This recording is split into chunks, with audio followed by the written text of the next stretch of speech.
بسم اللہ الرحمن الرحیم نحمدہ و نصلی علی رسولہ الکریم اما بعد فاعوذ باللہ من الشیطان الرجیم بسم اللہ الرحمن الرحیم۔ خیرات کا بدلہ جنت ہے۔ بنی اسرائیل میں دو شخص آپس کے شریک تھے۔ جب انہوں نے حصہ بانٹ لیا تو ہر ایک کے حصے میں 3000 دینار آئے۔ ان میں سے ایک نے جا کر ایک نہایت مالدار عورت سے بعوض 1000 مہر کے نکاح کیا۔ اس کے ساتھی نے اس سے پوچھا، تو نے کیا کیا؟ اس نے کہا کہ 1000 کے عوض میں نے ایک عورت سے نکاح کیا ہے۔ وہ چلا گیا اور اس نے 1000 خیرات کر ڈالے اور کہا، اے میرے اللہ، جنت میں حور کو میری زوجہ بنا دیں۔ پھر اس نے 1000 کے عوض کچھ غلام خریدے اور اس کے شریک نے کہا، تو نے کیا کیا؟ اس نے جواب دیا کہ 1000 دینار کے غلام خریدے ہیں۔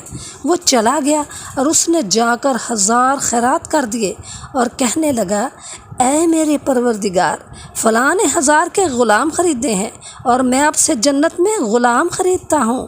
پھر اس نے پوچھا، اور 1000 کا تو نے کیا کیا؟ اس کے شریک نے کہا، میں نے 1000 کا ایک باغ خریدا۔ وہ چلا گیا، اس نے 1000 اور خیرات کر دیے اور کہنے لگا، اے اللہ، فلاں نے دنیا میں باغ خریدا ہے اور میں آپ سے جنت میں باغ خریدتا ہوں۔ اس طرح وہ اپنے مال سے ہاتھ دھو بیٹھا اور محتاج ہو گیا۔ پھر اپنے ساتھی کے پاس گیا اور یہ درخواست کی کہ مجھ کو نوکر رکھ لیجئے۔ اس نے کہا، تیرے مال کا کیا ہوا؟ اس نے جواب دیا، میں نے اللہ تعالیٰ کو قرض دے دیا ہے۔ اس نے کہا، تو نے برا کیا۔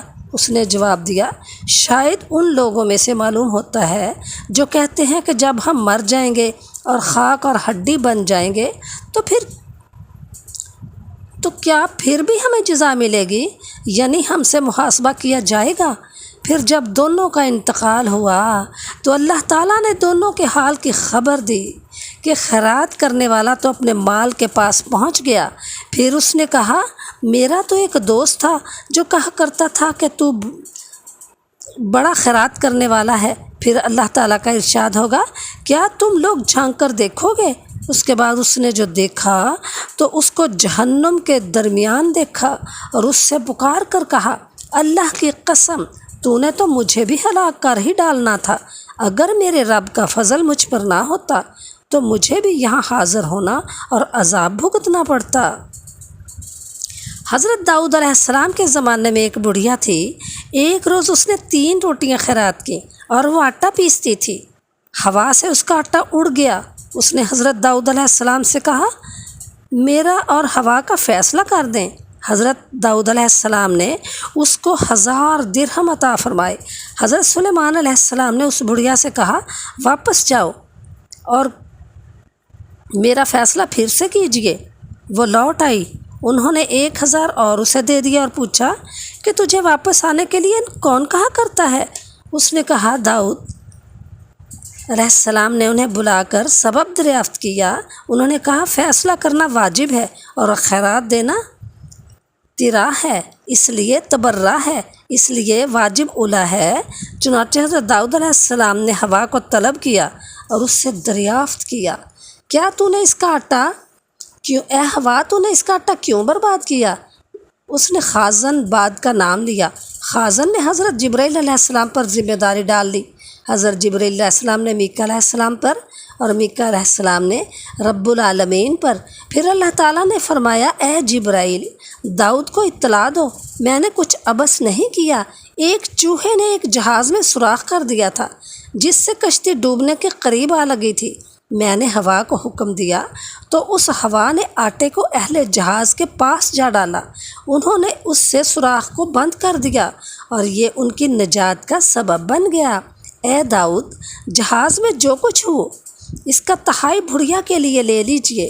انہوں نے جو دیکھا تو 3 لاکھ دینار تھے۔ حضرت داؤد علیہ السلام نے بڑھیا سے کہا، تو نے کچھ نیکی بھی کی ہے؟ وہ بولی، میں نے 3 روٹیاں اللہ کی راہ میں خیرات کی تھیں۔ سبحان اللہ، سبحان اللہ، سبحان اللہ۔ ایک جوان حضرت داؤد علیہ السلام کی صحبت میں رہا کرتا تھا۔ جبرائیل علیہ السلام نے ان کو خبر دی کہ اس کا 3 دن کے بعد انتقال ہو جائے گا۔ حضرت داؤد علیہ السلام کو یہ شاق گزرا۔ جب 3 دن گزر گئے تو انہوں نے اس کو صحیح سالم دیکھا۔ اس کے بعد 1 ماہ اور گزر گیا۔ ان کو اس امر سے بڑا تعجب ہوا۔ آپ علیہ السلام کے پاس ملک الموت نے آ کر کہا، جب میں نے 3 دن کے بعد اس کی روح قبض کرنا چاہی تو اللہ تعالیٰ نے مجھ پر تجلی فرمائی اور ارشاد کیا کہ اے ملک الموت، اپنی عمر کے ختم ہونے کے 1 روز بیشتر وہ نکلا تو اسے ایک مسکین ملا۔ اس نے اس کو 20 درہم دیے تھے۔ اس نے دعا دی کہ اللہ تعالیٰ تیری عمر میں برکت عطا فرمائے۔ میں نے اس کی دعا قبول کر لی اور ہر درہم کے عوض اس کی عمر میں 1 سال بڑھا دیا۔ اور ہمارے حضرت نبی کریم صلی اللہ علیہ وآلہ وسلم نے ارشاد فرمایا ہے، خیرات لے کر سائل کے دل خوش ہونے کے وقت کی دعا کو غنیمت سمجھو۔ سبحان اللہ، سبحان اللہ۔ ہمارے پیارے نبی صلی اللہ علیہ وسلم نے فرمایا، خیرات کیا کرو کیونکہ خیرات کے ذریعے تم دوزخ سے رہائی پاؤ گے۔ نبی کریم صلی اللہ علیہ وسلم نے ارشاد فرمایا، خیرات برائی کے 70 دروازوں کو بند کر دیتی ہے۔ حضرت ابن عباس رضی اللہ تعالیٰ عنہ نے کہا ہے، جو راستے پر پانے کی سبیل رکھتا ہے 2 بار اللہ تعالیٰ اس کی طرف نظر رحمت سے دیکھتا ہے۔ حضرت سعد بن عبادہ نے پوچھا، یا رسول اللہ صلی اللہ علیہ وآلہ وسلم، میری ماں کا انتقال ہو گیا ہے، کیا میں اپنی ماں کی طرف سے خیرات کر سکتا ہوں؟ آپ صلی اللہ علیہ وآلہ وسلم نے فرمایا، ہاں۔ انہوں نے دریافت کیا، کس خیرات میں سب سے زیادہ ثواب ہے؟ آپ صلی اللہ علیہ وآلہ وسلم نے فرمایا، پانی پلانے میں۔ پیارے نبی صلی اللہ علیہ وسلم نے فرمایا، اے سعد، میں تمہیں ایک نہایت آسان خیرات جس کی قدر نہایت عظیم ہے نہ بتا دوں؟ انہوں نے کہا، کیوں نہیں یا رسول اللہ، ضرور بتائیں۔ آپ صلی اللہ علیہ وسلم نے فرمایا، پانی پلاؤ۔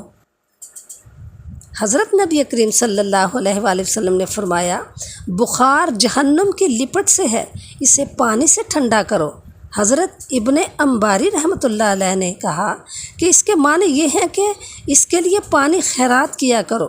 حضرت برمادی نے شرح بخاری میں بیان کیا ہے۔ حضرت عمر بن عبدالعزیز رحمۃ اللہ علیہ کا بیان ہے کہ عمر بن عبدالعزیز کا ایک بار شہد کھانے کو جی چاہا۔ جب میں نے ان کے سامنے شہد پیش کیا تو اس میں سے کھایا اور مجھ سے دریافت کیا کہ یہ کہاں سے آیا ہے؟ میں نے کہا، میں نے ڈاک کے گھوڑے پر ایک غلام کو 2 اشرفیاں دے کر بھیجا تھا، وہ آپ کے لیے خرید کر لایا تھا، پھر فروخت کر کے میرا رائس المال میرے حوالے کیا اور باقی بیت المال میں لوٹا دیا، اور اپنے جی میں کہا کہ اے عمر، تو نے مسلمانوں کے گھوڑے کو اپنی خواہش نفسانی کے لیے تھکایا۔ جس روز حضرت علی علیہ السلام کی حضرت فاطمہ الزہرا سے شادی ہوئی، اس دن عثمان نے حضرت علی کی زرہ 400 درہم کو بکتے دیکھی تو حضرت عثمان رضی اللہ تعالیٰ عنہ نے کہا، یہ شہسوار اسلام یعنی علی علیہ السلام کی زرہ ہے، یہ ہرگز نہیں بک سکتی۔ یہ کہہ کر حضرت علی علیہ السلام کے غلام کو 400 درہم دے دیے اور قسم دی کہ ان کو اطلاع نہ کرے، اور زرہ بھی واپس کر دی۔ جب صبح ہوئی تو حضرت عثمان نے اپنے گھر میں 400 تھیلیاں پائیں، جن میں سے ہر تھیلی میں 400 درہم